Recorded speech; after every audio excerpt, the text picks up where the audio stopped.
नाज़रीन सिंध समाचार में अवां खे भलीकार आऊं आहियां ताहिरा वज़ीर। सभ खां पहिरीं अवां खे ख़बर ॾींदासीं करूंडी वेझो रोड क्रॉस कंदड़ पीरसन औरत ग़ुलाम ज़हरा सांगी मज़दा जो टक्कर लॻण जे नतीजे में नवाबशाह अस्पताल में फौत थी वई।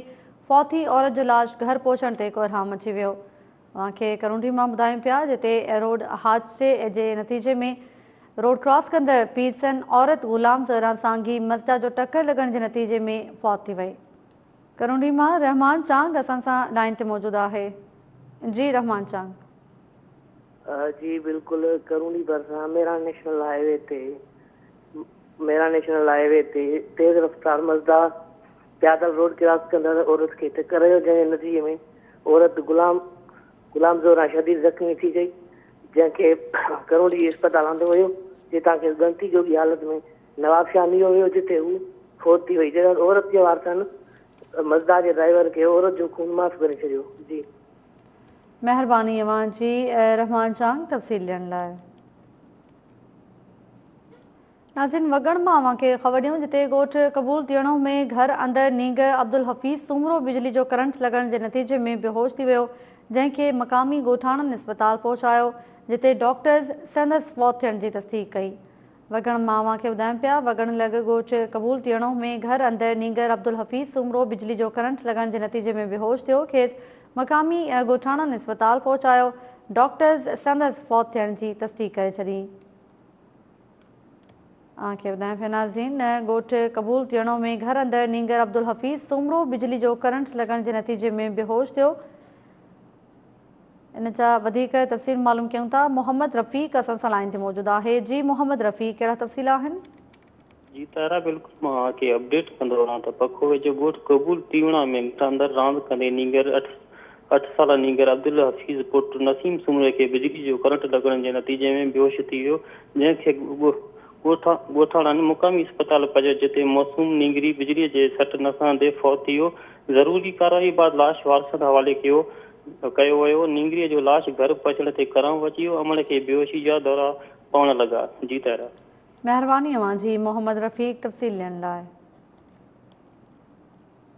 टंडो मोहम्मद ख़ान वेझो सईदपुर वासी 17 वरनि जे पवन कुमार रसो विझी ज़िंदगी जो अंत आणे छॾियो। अवां खे ॿुधाइनि पिया टंडो मोहम्मद ख़ान वेझो सईदपुर वासी 17 वरनि जे नौजवान पवन कुमार पारां ज़िंदगी जो अंत आणे छॾियो। फौती नींगर जे वालिद जो चवणु आहे त संदसि पुटु दर्ज़को कमु कंदो हो। ओचितो ख़ुदकुशी वारो वाक़ियो सम्झ खां ॿाहिरि आहे। टंडो मोहम्मद ख़ान मां टाइम न्यूज़ रिपोर्टर इम्तियाज़ मंगरियो असां सां लाइन ते मौजूद आहे। जी इम्तियाज़ मंगरियो। जी तारा टंडो मोहम्मद ख़ान शहर खां 8 किलोमीटर परे ॻोठ आहे सैदपुर टकर, हुनमें जेको अॼु अफ़सोसनाक वाक़ियो पेश आयो आहे, जंहिंमें 9 क्लास में पढ़ंदड़ शागिर्द आहे ऐं जेको दर्ज को कमु कंदो हो पवन कुमार 17 वरनि जो ॿुधायो वञे पियो। हुन जेको आहे सो पंहिंजी ज़िंदगी जो अंत आणे छॾियो आहे। पंहिंजो रस्तो जेको आहे सो पंहिंजे ॻोठ जे अंदरि जेका ज़मीन आहे उनजे अंदरि वण में जेको आहे सो रसो विझी पंहिंजी ज़िंदगीअ ॻिचीअ में पंहिंजी ज़िंदगी जो अंत आणे छॾियो आहे। लाश जेको आहे सो अहिड़ो इत्तला मिलण ते टंडो मोहम्मद ख़ान तेलके थाणे जी पुलिस आहे, हुन जेको आहे सो लाश टंडो ख़ान जी DHO अस्पताल मुंतक़िल कयो, जंहिंखां पोइ लाश जेको आहे सो पोस्टमार्टम करण खां पोइ वारसनि हवाले कयो वियो आहे। जेको असांजे हुनजे पीउ जेको आहे जेको ख़ुदकशी कंदड़ जेको नौजवान आहे पवन कुमार, हुनजो पीउ आहे वीर सिंह कोहली, हुन ॿुधायो त आउं लाबारे ते वियल हुअसि, मूंखे अॼु इत्तला मिलियो त मुंहिंजो पुटु जेको आहे सो वण में जेको आहे सो रसो विझी जेको आहे ख़ुदकशी कई आहे, पर उहो सम्झ खां ॿाहिरि आहे छो कयो आहे। पर जेको असांजी तेलके थाणे जो जेको नंढो मुंशी आहे आशिक़ पंहिंजो ज़ुल्फ़िकार लाशारी, हुन जेका आहे सो इहा तस्दीक कई आहे त नौजवान जो ॻोठ अंदरि इश्क हलंदड़ हो कंहिं न्याणी जे छोकिरी जे हवाले सां। हू जेको आहे सो माइटनि खां नाराज़ थी हुन ख़ुदकशी कई आहे, जेके माइट हुननि खे शादी न कराए रहिया हुआ। जी मेहरबानी मां जी इम्तियाज़ मंगरियो तफ़सील ॾियण लाइ। नाज़रीन हुन खां पोइ अव्हां खे ॿुधायूं मीरपुर बठोरो दड़ो रोड ते तेज़ रफ़्तार सुज़ुकी कल्टी थी पई, जंहिंजे नतीजे में 4 औरतुनि समेत 11 ॼणा सख़्तु ज़ख़्मी थी पिया, जिन खे अस्पताल दाख़िल कयो वियो। अवांखे ॿुधायूं पिया नाज़रीन त मीरपुर बठोरो दड़ो रोड ते तेज़ रफ़्तार सुज़ुकी कल्टी थी। हादसे जे नतीजे में 4 औरतुनि समेत 11 ॼणा सख़्त ज़ख़्मी थी पिया, जिन मां 5 ॼणनि खे गणती जोगी हालत में कराची अस्पताल ॾांहुं मुंतक़िल कयो वियो। सजावल मां अली नवाज़ भुरगड़ी असां सां लाइन ते मौजूदु आहे। जी अली नवाज़ भुरगड़ी। जी साइना, बिल्कुल मीरपुर बठोरो दड़ो रोड ते अच्छी मोरी स्टॉप पर तेज़ रफ़्तार सुज़ुकी कल्टी थी पई। 4 औरतुनि ऐं ॿारनि समेत 11 ॼणा जेके ज़ख़्मी थी पिया। ज़ख़्मियुनि खे फौरी तौर ते तहलका अस्पताल बठोरो आंदो वियो।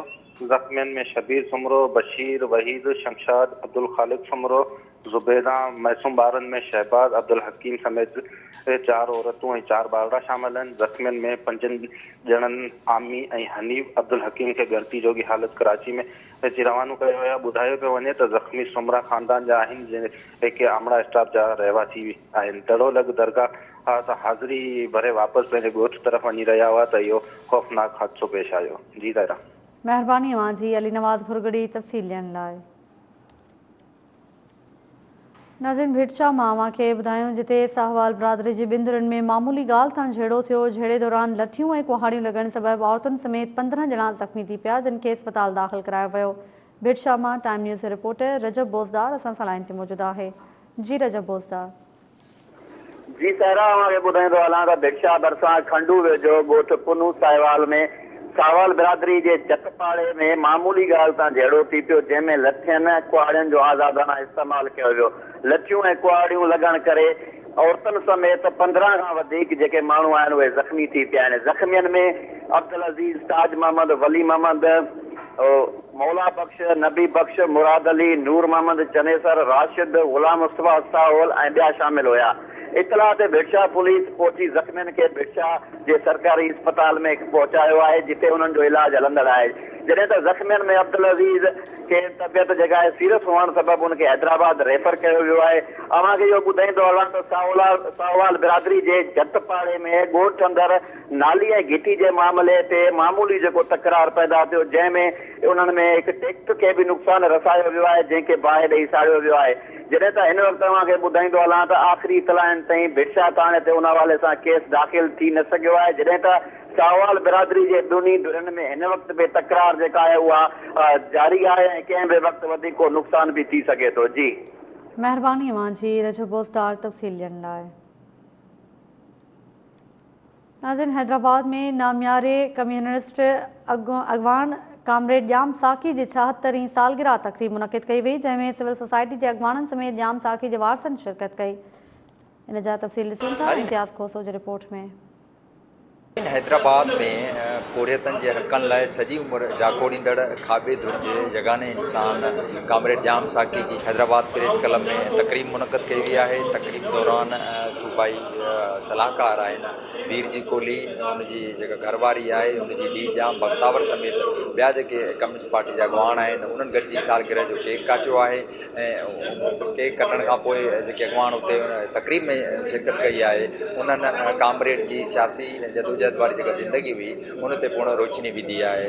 तक़रीब में शरीक माण्हुनि जो छा चवणु आहे, अचो त हिननि सां ॻाल्हि ॿोल करियूं। कामरेड जी ज़िंदगी हिकिड़ो जदोजहद माण्हुनि जे हक़नि जे लाइ, ग़रीब आवाम जे ज़िंदगी में हिकिड़ो इनकलाब बर्पा करण लाइ उनजो हिकिड़ो मिसाल आहे।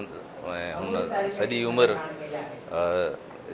जॾहिं खां वठी स्टूडेंट लीडरशिप खां हुन पंहिंजी सियासत जी शुरूआति कई, सिंध नेशनल फेडरेशन खां पोइ हुन खां पोइ अॻिते हली कामरेड हिकिड़ो कम्युनिस्ट पार्टी जे इनकलाबी अॻवान तौरु हुन नेशनल आर्मी पार्टी में बि कमु कयो, उनजो मरकज़ी जॉइंट सेक्रेटरी बि हुयो।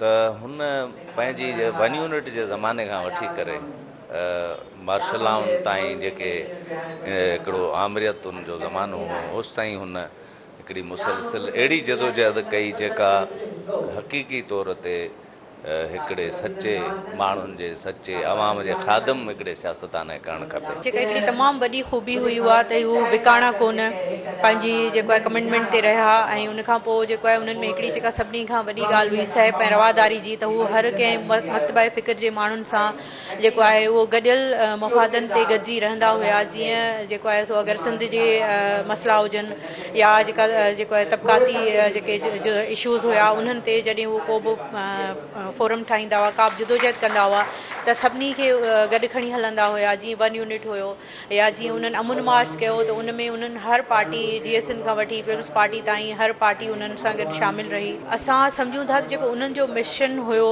जेको माना हिकिड़ो त सहप ऐं रवादारी जो, ऐं ॿियो इहो त पंहिंजी जेका क़ौम आहे उन जे भले लाइ कुझु न कुझु माण्हू कंदो रहे, ऐं ॿियो जेको तबक़ाती समाज आहे उन जी अणबराबरी जेसिताईं ख़तमु न थींदी तेसिताईं इंसानी हक़नि जी लताड़ ख़तमु न थींदी। असां सभु उन में यकीन रखूं था ऐं जेके असीं सम्झूं था त जेके माण्हू उन ख़िलाफ़ु जदोजहद कनि पिया त उहे असीं सम्झूं था त उहे कामरेड जाम जो तसलसल आहिनि, चाहे उहे भले कंहिं बि फोरम ते आहिनि। ईअं ई जीअं को नंढो पंहिंजे वॾे जी जदोजहद खे ॾिसंदो आहे ऐं उनजे पेरनि जे निशाननि ते हलण जी, बीहण जी, विहण जी कोशिशि कंदो आहे, ईअं ई थो ॾिसां।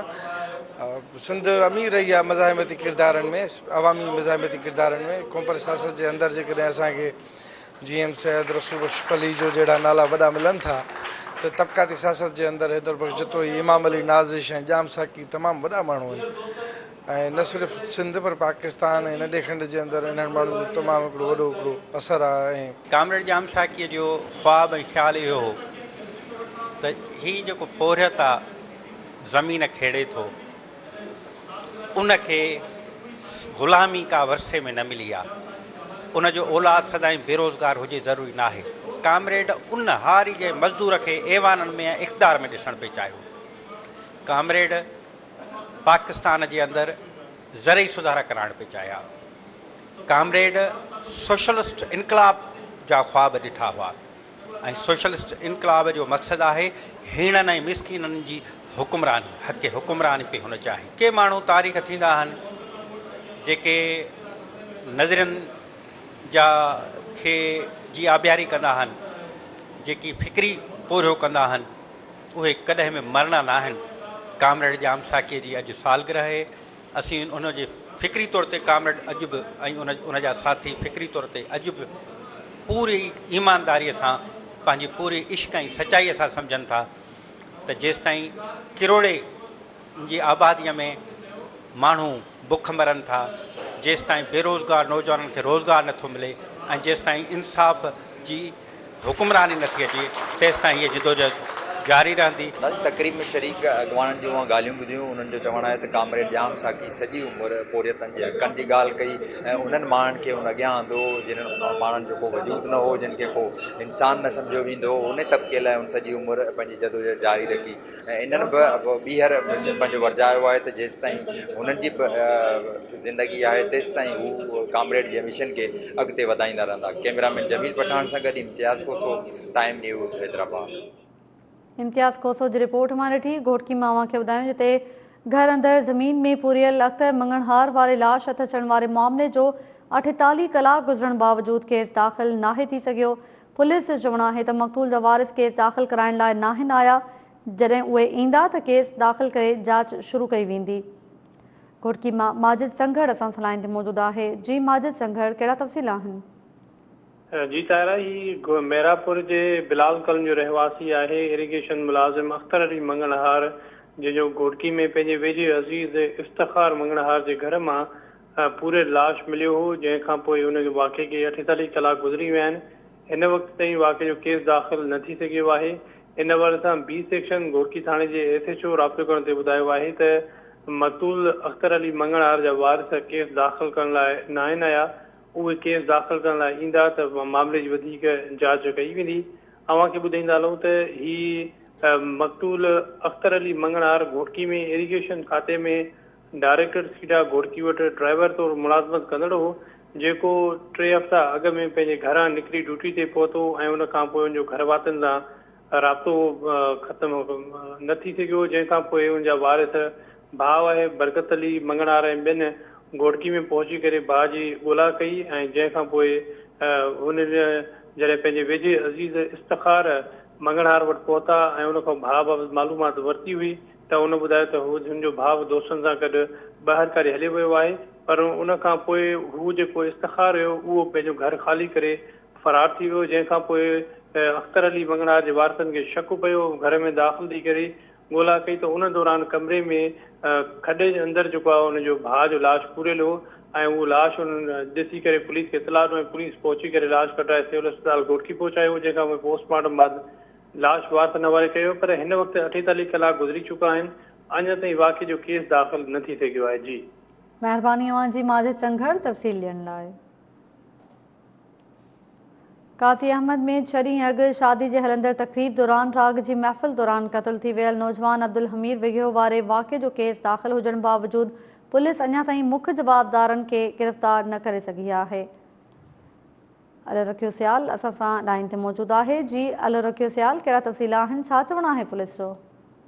जी बिल्कुलु जी ताहिरा, 6 ॾींहं अॻु काज़ी अहमद पुलिस थाणे जे वेझो ई वाक़े सरदार काविन जी शादीअ जे हलंदड़ तक़रीब दौरान राग रंग जे महफ़िल में जेको सिधियूं गोलियूं हणी फायरिंग करे क़त्ल कयल दादू वासी जे सूरज आबाद वासी शहीद पुलिस कांस्टेबल अब्दुल हमीद विघियो जे नौजवान पुट अब्दुल हुमीर उर्फ अब्दुल हमाद जेको विघियो, जेके काज़ीमन पुलिस थाणे ते जेको क़त्ल केस दाख़िल कयो, क़त्ल करण खां जेको वारसी उन क़त्ल जो केस दाख़िल करायो ऐं संदसि चाचो जेको अब्दुल रज़ाक विघियो आहे उनजे फरियाद ते मुख्य जवाबदार ज़मीर जतोई समेत 2 ॼणनि खिलाफ़ जेको दाख़िल केस थियण खां पोइ अञा ताईं जेका मुख्य जवाबदार आहे उहो गिरफ़्तार पुलिस नाहे करे सघी। मक़तूल जे जेका वारिस आहिनि अब्दुल मजीद विघियो, अब्दुल रज़ाक विघियो, शाहनवाज़ विघियो ऐं अब्दुल जब्बार विघियो समेत ॿियनि जेके दाईंदे चयो आहे त पुलिस जेको क़त्ल वारे केस में नामज़द जेको जवाबदार आहे मुख्य जवाबदार उनखे अञा ताईं गिरफ़्तार नाहे करे सघे। पुलिस खाते सां तालुक़ रखंदड़ हिकु शहीद पुलिस अहलकार जे पुट खे शादीअ जे तक़रीब दौरान सिधियूं सरेआम गोलियूं हणी क़त्ल कयो वियो आहे, पर पुलिस काज़ी अहमद पुलिस जेको कख भञी बीणो नाहे कयो। हिननि इन सिलसिले में IG सिंध पुलिस, DIG शहीद बेनज़ीराबाद, SSP नवाब शाह समेत ॿियनि वसवारनि इदारनि खां घुर कंदे मुतालबो कयो आहे त जेको क़त्ल वाक़े में जेको मुख्य जवाबदार आहे उनखे फौरी तौर ते गिरफ़्तार कयो वञे ऐं जेको असांखे इंसाफ़ करायो वञे। ॿी सूरत में असीं जेको सख़्तु एहतजाज कंदासीं। जी ताहिरा, महिरबानी मां जी अल रखियो सियाल तफ़सील ॾियण लाइ। मेरपुर ख़ास में 1.5 महीनो अॻु मुड़ुस खां तलाक वठण बाद नारी ॿीहर मुड़ुस वटि वञण लाइ अदालत पहुती। अदालत में औरत मुड़ुस जे हक़ में वञण जो बयानु ॾिनो, जंहिं ते अदालत 2 ॾींहंनि लाइ औरत खे दारुल अमान मोकिलींदे पुलिस खां रिपोर्ट तलब करे वरिती। वधीक तफ़सील मालूम कयूं था, रवि शंकर असां सां लाइन ते मौजूदु आहे। जी रवि शंकर, राब्तो मुनक़ते थी वियो आहे। मेरपुर ख़ास मां खे ॿुधाइनि पिया 1.5 महीनो अॻु मुड़ुस खां तलाक वठण बाद नारी ॿीहर मुड़ुस वटि वञण लाइ अदालत पहुती। अदालत में औरत मुड़ुस जे हक़ में वञण जो बयानु ॾिनो, जंहिं ते अदालत 2 ॾींहंनि लाइ औरत खे दारुल अमान मोकिलींदे पुलिस खां रिपोर्ट तलब करे वरिती। मेरपुर ख़ास मां खे ॿुधाइनि पिया नाज़रीन, 1.5 महीनो अॻु मुड़ुस खां तलाक वठण बाद नारी ॿीहर मुड़ुस वटि वञण लाइ अदालत पहुती आहे ऐं इन हल सां अॼु अदालत में औरत मुड़ुस जे हक़ में बयानु ॾिनो, जंहिं ते अदालत 2 ॾींहंनि लाइ औरत खे दारुल अमान मोकिलींदे पुलिस खां रिपोर्ट तलब कई आहे। मेरपुर ख़ास मां रवि शंकर असां सां लाइन ते मौजूदु आहे। जी रवि शंकर, जी ताहिरा, मां तव्हांखे ॿुधायां त अॼु मेरपुर ख़ास में 1.5 महीनो अॻु जेको मुड़ुस खां तलाक वठण बाद नारी ॿीहर पंहिंजे मुड़ुस वटि वञण लाइ क़रीबाबाद थाणे ते पहुती हुई, जेका पुलिस अॼु अदालत में पेश कयो। अदालत में औरत पारां मुड़ुस सां गॾु वञण जो बयानु ॾिनो। इन खां अलावा मां तव्हांखे ॿुधायां त इहा जेका औरत उमरकोट बाईपास ॻोठ ते रहंदी आहे, जंहिं 1.5 महीनो 2 साल अॻु में शादी कई हुई। 1.5 महीनो अॻु जेका औरत फरज़ाना लांघाणी आहे, जेके पंहिंजे गुलबेग मुड़ुस गुलबेग सां जेका तलाक वरिती हुई, जेका माइटनि वटि रहंदी हुई, जंहिंखां पोइ औरत जेका आहे ॿीहर मुड़ुस वटि वञण लाइ जेका अदालत में अॼु 2nd एडिशनल सेशन जज वटि पहुती, जिते हुन बयानु ॾिनो त आउं पंहिंजे मुड़ुस सां गॾु वञणु चाहियां थी। अहिड़े जॾहिं बयानु बैदि जेका मौजूद अदालत आहे हुन इहो हुकुम जारी कयो त हिन जी अॻु में जेका तलाक थियल आहे, जंहिं करे हिनखे 2 ॾींहंनि जे लाइ दारुल अमान मोकिलियो वञे ऐं जॾहिं त जेका पुलिस खां रिपोर्ट बि तलब करे वरिती आहे, जंहिं करे जेका पुलिस उनखे 2 ॾींहंनि जे लाइ दारुल अमान मोकिले छॾियो, जंहिंखे सूमर जे ॾींहुं ॿीहर पेश कयो वेंदो। जी महिरबानी मां जी रवि शंकर तफ़सील ॾियण लाइ। नाज़रीन, कड़ी ख़ैरो भरिसां हज़रत लाल शाह जो उर्स मुबारक शुरू थी वियो। मेले में मौत जो खूह, मिठाई ऐं रांदीकनि जे दुकाननि समेत ॿिया स्टॉल्स लॻाया विया आहिनि। तफ़सील ॾिसूं था सागर भट्टी जी रिपोर्ट में। गढ़ी खेरो शहर भरिसां शाह अब्दुल लतीफ़ भेटाई जे हमअसर बुज़ुर्ग लाल शाह बरी जी दरगाह ते मौजूदु आहियूं, जिते लाल शाह बरी जो सालियानो उर्स मुबारक शुरू थी वियो आहे। मेले में जेको आहे त हिते खाइण पीअण जा स्टॉल ऐं रांदीकनि तोड़े ॿियनि शयुनि जा जेके स्टॉल लॻाया विया आहिनि। मेले में मौजूदु ज़ाइरीन दुकानदारनि ऐं ॿियनि खां असीं पुछंदासीं त वधीक उन्हनि जो छा चवणु आहे। साईं लाल शाह बरी जन पंहिंजी ज़िंदगी शाह अब्दुल लतीफ़ भेटाई जन सां गॾु गुज़ारी। साईं जन जो उर्स मुबारक शाह अब्दुल लतीफ़ भेटाई जन खां बि पुराणो आहे ऐं अॼु अल्हम्दुलिल्लाह माशाअल्लाह बर में बाज़ार लॻी पई आहे साईं जन जी। हीअ दुनिया अचे थी वञे थी, अलाए किथां किथां खां अक़ीदतमंद अचनि था, चइनी सूबनि मां अक़ीदतमंद अचनि था। असां रोज़ी कंदा आहियूं, मेलनि में वेंदा आहियूं, मेला वरी सिंध बलोचिस्तान जेके थींदा आहिनि वेंदा आहियूं। मेला सभु भला हूंदा आहिनि साईं, हा मेला जिते रोज़ी थींदी आहे सभु भला आहिनि। असां हैदराबाद जो आहियूं। अच्छा, हीअ तव्हां कारोबार कॾहिं खां कयो था पिया? सॼे मेले में। अच्छा, हा सॼो सिंध पंजाब सरहद हर शइ ते वेंदा असां। किथे मज़ो आयो तव्हांखे घणो? बिरशा जे भेटाई जो मेलो असांजो मज़ो थींदो आहे। अच्छा, हीअ तव्हां जेको कमु कयो था पिया सिर्फ़ु मेलनि ते वेंदा आहियो या दुकान वग़ैरह या शहर बाज़ार में बि खपाईंदा? खाली मेले ते वेंदा बसि। मेलनि ते वेंदा आहियो। हिते घणो ख़र्च ईंदो आहे तव्हांजो ठाहिण ते? 5 रुपया 6 रुपया ख़र्चो अची वेंदो आहे, 10 रुपया 20 रुपया में हलाईंदा आहिनि असां। साईं जेकी हिते ख़रीदारी आहे उस में इहा ई आहे, कोई नओं अहिड़ो शेप न लॻल आहे। बाक़ी सर्किस वग़ैरह आहे, ॿारनि जी रौनक आहे, त वॾनि जो सिर्फ़ु असां दरगाह को दुआ घुरी असां मोटी वेंदा आहियूं। ॿियो अहिड़ो कोई फ़िलहालु असां न ठाहियोसीं साईं। महांगाई कीअं? सही आहे, नॉर्मल आहे, उहो न आहे मार्केट। हा जंबो बोतल आहे 120 रुपया हले थी, जेकी उस्तामोन में 100 रुपये में हले थी।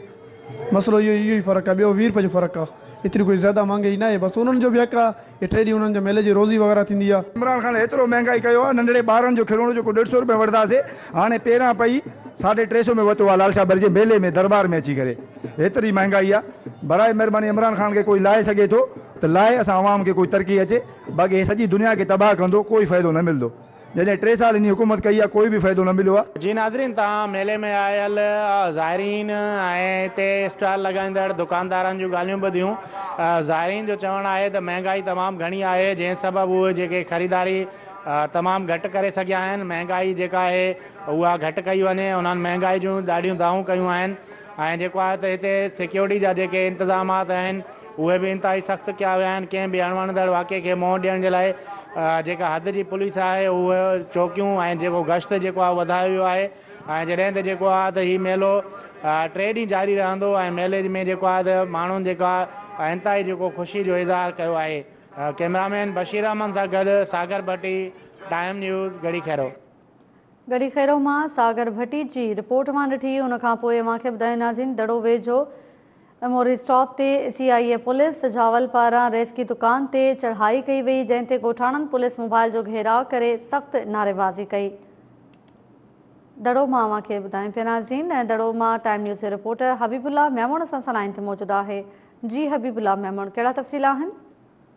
जी बनू लग डबू मोड़ स्टॉप ते CI पुलिस सजावल पारां अब्दुल शकूर सुमरो जे रेस की दुकान ते छापो हुयो, जिते ॻोठाणनि ऐं पुलिस विच में मुंहमारी थी पई। सवें ॻोठाणा गॾु थी विया, पुलिस मोबाइल जो घेराव कयो। पुलिस अवामी रद्दमल खां पोइ बिना कंहिं कार्रवाई जे निकिरी वई। दुकानदार अब्दुल शकूर ॿुधायो त आउं शरीफ़ माण्हू आहियां, मुंहिंजो रेस की दुकान आहे, पर पुलिस चयो त तूं गुटको हलाईंदो आहीं। SP सिजावल मूंसां इंसाफ़ करे। होॾां CI पुलिस सिजावल पारां सब इंस्पेक्टर सलीम रज़ा मीरज़त जे फ़रियाद ते बनू थाणे ते 25 ॻोठाणनि ख़िलाफ़ ड्यूटी, अटका, गुटके हंगामे जो केस दाख़िल कयो वियो आहे। आख़िरी इतलान ताईं का बि गिरफ़्तारी अमल में अची न सघी आहे। जी महिरबानी अव्हांजी हबीबुल्ला मेमण तफ़सील ॾियण लाइ। हैदराबाद में government girls primary school Sarfaraz Dadan Shah जी शिफ्ट ॿिए स्कूल में मुंतक़िल करण ख़िलाफ़ मास्तरियाणियुनि ऐं शागिर्दियाणियुनि पारां एहतजाज कयो वियो। स्कूल इंतज़ामिया जो चवणु आहे त बिल्डिंग ज़बूं हुई, इन करे साॻे स्कूल में मुंतक़िल करे रहिया आहियूं। हैदराबाद मां अव्हांखे ॿुधायूं पिया government girls primary school Sarfaraz Dadan Shah जी शिफ्ट ॿिए स्कूल में मुंतक़िल करण ख़िलाफ़ मास्तरियाणियुनि ऐं शागिर्दियाणियुनि पारां एहतजाज कयो वियो। स्कूल इंतज़ामिया जो इन हवाले सां चवणु आहे त बिल्डिंग ज़बूं हाल हुई, इन करे साॻे स्कूल में मुंतक़िल करे रहिया आहियूं। नाज़रीन, सिंध समाचार में फ़िलहाल एतिरो ई। अव्हां ॾिसंदा रहो टाइम न्यूज़।